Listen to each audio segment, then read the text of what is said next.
Olá pessoal, eu sou o professor Harry Borges. A gente vai dar início ao segundo módulo da disciplina de Introdução ao Trabalho em Enfermagem. Esse segundo módulo ele é dividido em duas unidades. Na primeira unidade, nós vamos falar sobre os pressupostos históricos e conceituais da origem da enfermagem no Brasil. Na segunda unidade, nós vamos falar um pouco sobre as entidades de classe que norteiam essa profissão, a ABEM e COREM. Então, para dar início, vamos tentar imaginar como era o contexto dos cuidados aos enfermos no Brasil. Então, basicamente, a origem do cuidar de enfermos iniciou-se com os nativos, com os índios, onde eles tinham todo o processo aí sacerdotal dos pajés de utilizar plantas, o repouso, jejum, calor, para cuidar dos seus enfermos. Então, iniciou-se aí na colonização com esses nativos que já habitavam toda a região. Então, tomem nota aí. Então, junto com essa colonização e o tráfico dos escravos, veio várias doenças para o Brasil, sendo elas tuberculose, varíola, as doenças venéreas, que são as ISTs atuais, e a lepra, que hoje é chamada de hanseníase. Então, o contato com os índios e esses escravos trouxeram, então, várias doenças que dizimou várias das populações indígenas que nós tínhamos no Brasil nessa época.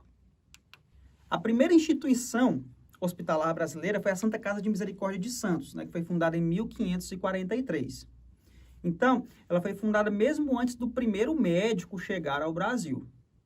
Então, nesse momento aí, quando iniciou-se a chegada dos primeiros religiosos no Brasil, que foram os jesuítas, eles começaram a realizar os cuidados aos enfermos.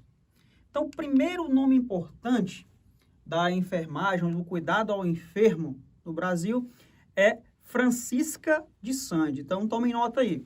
Então, no século XVII, o primeiro nome de cuidado aos enfermos chamava Francisca de Sande. Essa Francisca de Sande, ela nasceu na Bahia, ela era de família tradicional portuguesa, e aí ela teve destaque quando iniciou-se a epidemia de febre amarela no Brasil. Essa doença, ela devastou aí muitas pessoas, principalmente da população nordestina e alguns indígenas, e ela então se esforçou ao atender essas pessoas. Quando as instituições hospitalares do Brasil estavam lotadas de pacientes sofrendo dessa doença, ela abriu as portas de sua casa e levou todos os doentes para lá e cuidou de todos. Então, ela recebeu até condecorações aí da família real portuguesa por esses feitos. Então, a origem do cuidar no Brasil iniciou aí com os jesuítas. Então, eles trouxeram essas primeiras noções do cuidar científico. Se a gente observar e fizer um paralelo ao primeiro módulo, ao pé que o cuidar funcionava na Europa com Florence, ele já estava sendo difundido no Brasil com os jesuítas e com algumas noções de realização de cuidados aos enfermos que já existiam em Portugal. Então, existia a Apostila Religiosa, que é o primeiro manual, que é referenciado aí em Portugal sobre o cuidado aos enfermos. Então, tome nota que esse é o primeiro manual em língua portuguesa que fala sobre cuidar de pessoas, trazendo isso não só também como um ofício, mas também como um caráter científico. Então, pessoal, por volta da metade do século XVIII, foi criado o Hospital Militar e da Marinha, no Rio de Janeiro. Então, nessa época, o Exército ele se tornou mais técnico e ele utilizou, então, alguns estudos para que cuidassem dos enfermos que existiam nessa região. Então, pessoal, continuando, cronologicamente, em 1808, a família real chegou ao Brasil e iniciou-se o processo rudimentar das primeiras escolas de medicina. E o cuidar continuou ainda de caráter religioso, sendo realizado pelos jesuítas. Então, aí começou-se os movimentos para a criação das Santas Casas de Misericórdia, e esse cuidar, então, começou a ser realizado nessas instituições hospitalares.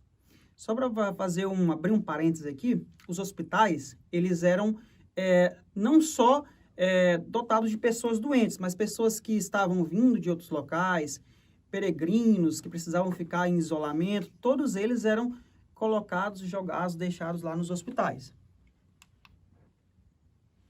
Continuando, então, cronologicamente, em 1860, houve a fundação da Santa Casa de Misericórdia de São Paulo, e então, no início do século XIX, aí por volta dos anos de 1864, iniciou-se a Guerra do Paraguai.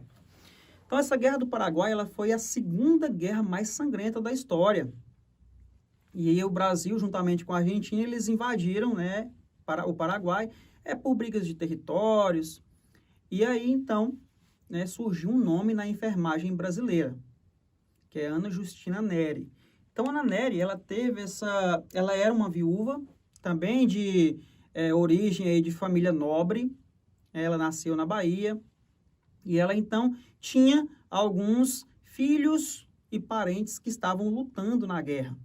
Então, ela escreveu uma carta à coroa portuguesa, solicitando a sua participação como enfermeira na guerra, para que ela pudesse cuidar não só dos seus familiares, como também de todas as pessoas que estavam ali lutando.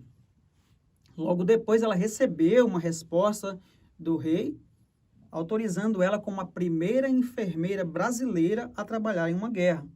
Então, ela iniciou todos os seus processos de cuidar. Só que a Ana Neri era o seguinte, ela não cuidava apenas dos brasileiros que estavam enfermos. Ela cuidava de todo mundo que estava doente, porque para ela não tinha essa questão de diferenciação do que era inimigo, do que era amigo. Todas as pessoas que ela foi encontrando doente, ela foi cuidando. Não é tão tal que ela recebeu várias advertências na época por cuidar de pessoas que eram dos clãs e do exército contrário ao brasileiro. Tomem nota aí de algumas coisas que ela deixou escrito. Então, eu me chamo Ana Neri, sou mãe de 3 rapazes que acabaram de partir para a guerra. Eles eram tudo o que eu tinha, pois o pai morreu quando eu tinha apenas 29 anos. Não podendo restringir a saúde dele, eu suplico-lhes que deixe eu acompanhá-los como enfermeira. E assim, ela recebeu a autorização para ir trabalhar como enfermeira nessa guerra. 2 dias depois, veio a autorização para que ela pudesse, então, trabalhar nessa guerra do Paraguai. Então, com a aceitação de Ana Neri, ela se transformaria nessa primeira enfermeira do país. Então, as práticas de cuidar dos doentes, ela adquiriu em Salvador com as irmãs da Ordem de São Vicente de Paulo, e para ela não importava se o ferido fosse de outros exércitos. Com essas freiras vicentinas, ela aprendeu diversas noções do cuidar. Tomem nota aí de todas as noções que ela aprendeu. Noções de higiene pessoal, primeiros socorros, aplicar injeções, controlar hemorragias, dissecar feridas, fazer remédios caseiros e identificar e realizar toda a higienização do ambiente. Se a gente fizer uma contraposição com os cuidados realizados e difundidos por Florence, são muito parecidos, ou seja, a teoria do ambiente, de fato, ela é eficaz na melhora, né, e na realização desses cuidados ao paciente. Então, por toda a sua dedicação, por sua incansável atuação e assistência aos soldados, né, o governo brasileiro, ele reconheceu Ana Neri como mãe dos brasileiros. Então, ela recebeu aí medalhas de honra ao mérito, das ordens das Vicentinas, por sua dedicação e por sua realização aí salvando diversas vidas nessa guerra. Então, essas irmãs de caridade, elas foram substituídas depois por enfermeiras contratadas na Europa. Então, aí, já podemos observar que no Brasil foi modificando-se esse cuidar, saindo de caráter religioso das irmãs de caridade, e então o padrão Florence começou a chegar na América do Sul. Essas enfermeiras formadas na Europa, que eram padronizadas à escola da Florence, chegaram então para difundir a enfermagem com aqueles caráteres científicos que a gente já tinha falado anteriormente. Então, em 27 de setembro de 1890, através do decreto número 791, o Marechal Deodoro da Fonseca, ele instituiu a Escola Profissional de Enfermeiros e Enfermeiras. Então, tomem nota. A primeira escola de enfermagem no Brasil chamou-se Escola Profissional de Enfermeiros e Enfermeiras.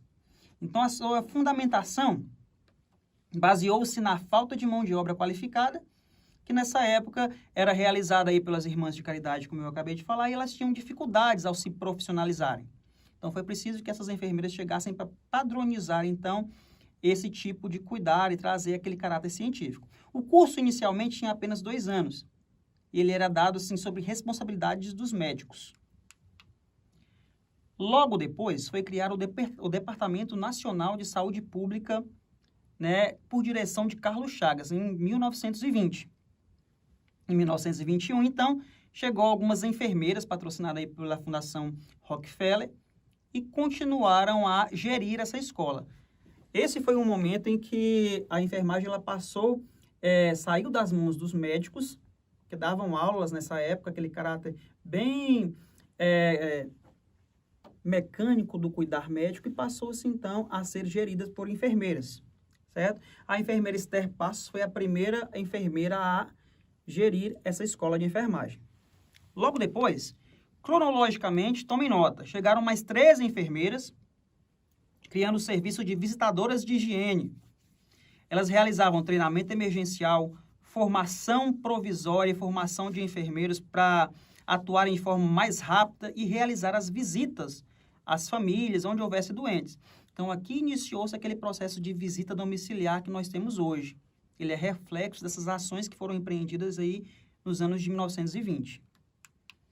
Aí, então, a primeira escola de enfermagem no padrão Florence foi criada em 1926, que foi a Escola de Enfermagem Ana Nery, que hoje faz parte da Universidade Federal do Rio de Janeiro.